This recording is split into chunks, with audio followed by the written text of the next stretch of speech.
What's going on, everybody? It's ETA Prime back here again. Today we're going to be talking about the Raspberry Pi 5 and more specifically using the all-new Raspberry Pi 5 as an everyday desktop PC. Is the new Pi 5 a desktop replacement? Well, straight off the bat, in my opinion, if you're looking for a gaming machine and if you do work on your PC that requires serious CPU and GPU horsepower, then no, this isn't going to replace your workstation. But I'll tell you, with some tweaking and tuning, the new Raspberry Pi 5 could work out for a lot of people as an everyday desktop PC. For web browsing, video playback, document editing, you can get some photo editing done on this little machine. The new Pi 5 does have a plethora of new features built in, and one of my favorites is actually the storage speed. We'll talk about that more in a second, but we've also got a brand new CPU here. Now, base clock is 2.4 GHz on a quad-core A76 CPU, but we can overclock up to 3 GHz. And like I mentioned, with some tweaking and tuning, I do think that this would work out as a pretty nice little desktop for a lot of people out there.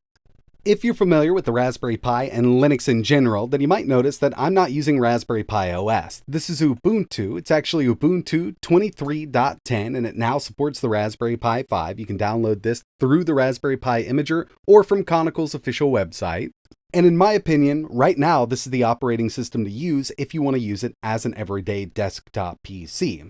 Personally, I love the look and feel of Ubuntu with the GNOME desktop, and with this new CPU, a little bit of an overclock and faster storage, this is a really snappy operating system. Okay, so before we jump into it, I do want to talk about how I have my Raspberry Pi 5 set up.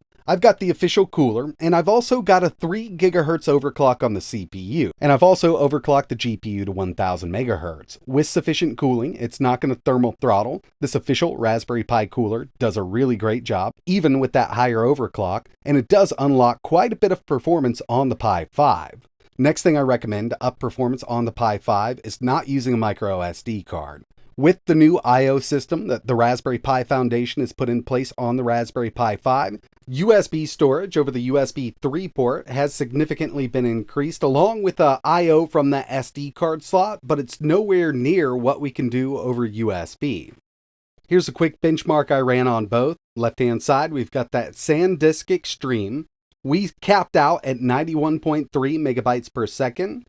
And on the right-hand side, we've got that Samsung Fit USB drive, 304.1 megabytes per second.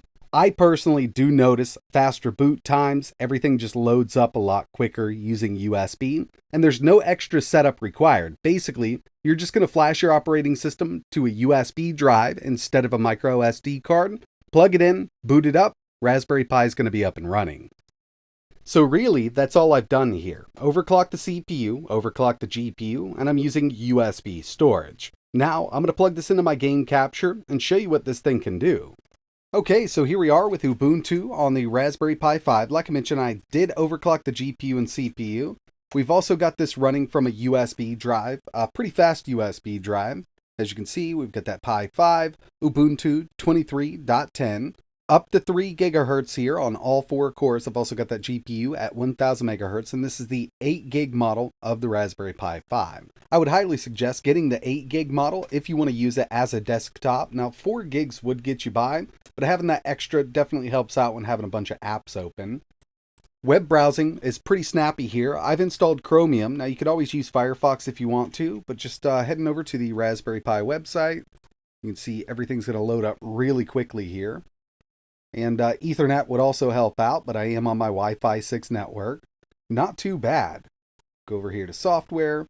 And in order to download this, you can actually get it from Conical's official website, or you can use the Raspberry Pi Imager.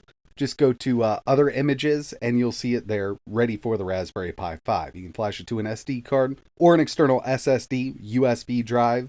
With this super fast I/O in the Raspberry Pi 5, it makes a huge difference, even going from a really fast, expensive SD card over to something like this little Samsung USB drive that I have here. I'll leave a link for it in the description. Video playback has definitely improved on the Raspberry Pi 5. 1080, 60 FPS video here is still a bit laggy. I mean, we do drop a lot of frames. You can do 720p 60, or you could install something like H.264ify, which is going to block out that 60 FPS. It's also going to block 1080p. Now, with it off, we can actually go up to 4K, but it's definitely going to struggle with 4K 60 playback.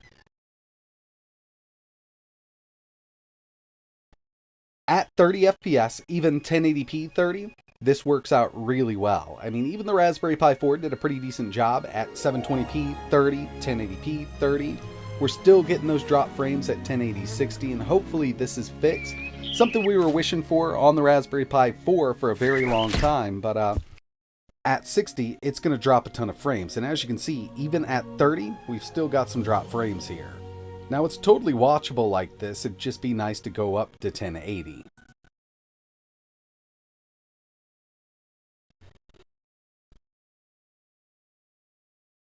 So obviously, with a Linux distro like this, we can open up Terminal and install applications from here.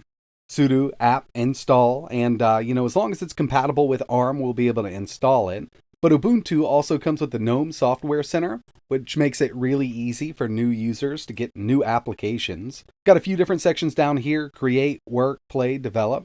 Heading into create, you can see gives us a list of everything we can install right now. And I have run into a few of these apps that just won't install because we are on an ARM chip, but they're kind of few and far in between. It does a really good job of weeding everything out. Also got our play section for games. Find some games to mess around with. But there's another application software center that you can install, and it's one that I actually really like to use with the Pi, and that's Discover. This is basically the same thing you're going to find on the Steam Deck. And from the main menu, we've got all of our applications, accessibility, accessories, developer tools, games. We head to emulators, got access to the Dolphin emulator, don't have to hit up Terminal or anything. We've even got access to the Yuzu emulator. Scrolling down a bit, RetroArch. There's some MAME here. Not too bad. And we've also got a bunch of games that we can mess around with if you want to.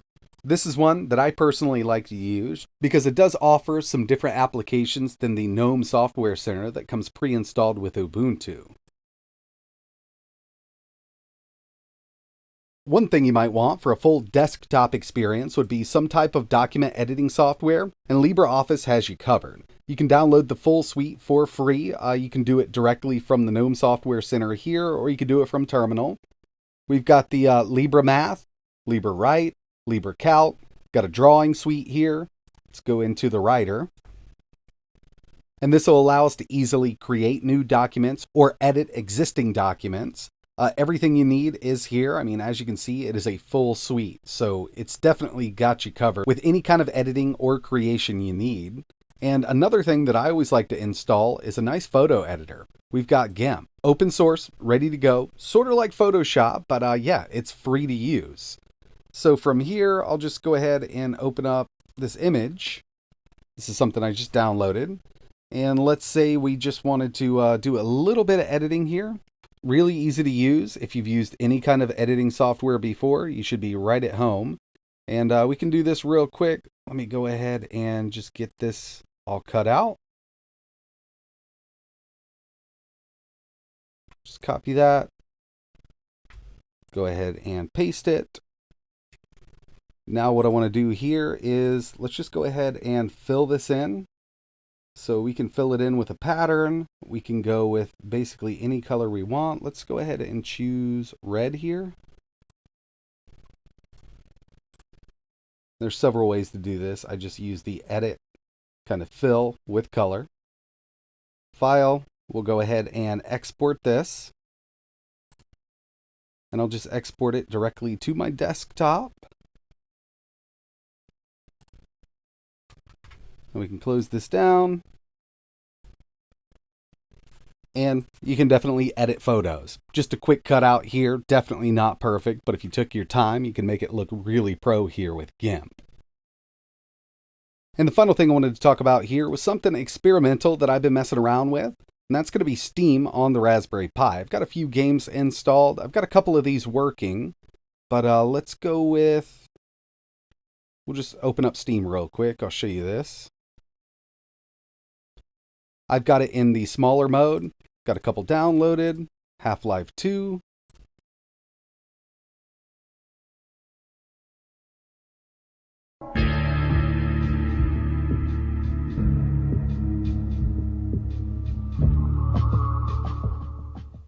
And obviously, this version on Steam of Half-Life 2 was never meant to run on an ARM chip, but luckily, Box86, which is some really awesome software, will allow you to kind of run some PC games on your Raspberry Pi 5.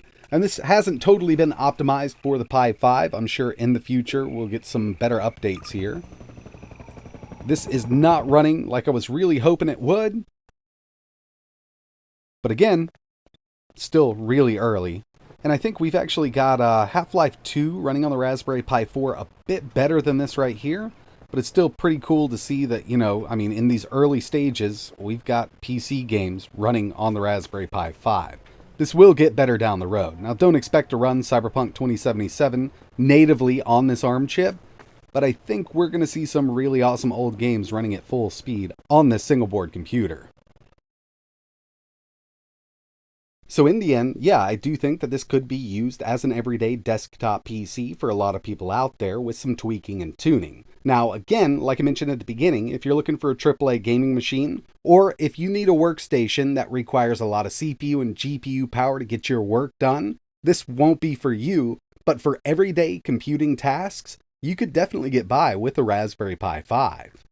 But that's going to wrap it up for this video. Really appreciate you watching. I'll have a few more coming up very soon. I've got some emulation that I want to test out here in Ubuntu, so if there's any specific games you want to see running for PS2, even Switch, let me know down in the comments. And if you're interested in picking a Raspberry Pi 5 up, I'll leave some links down below.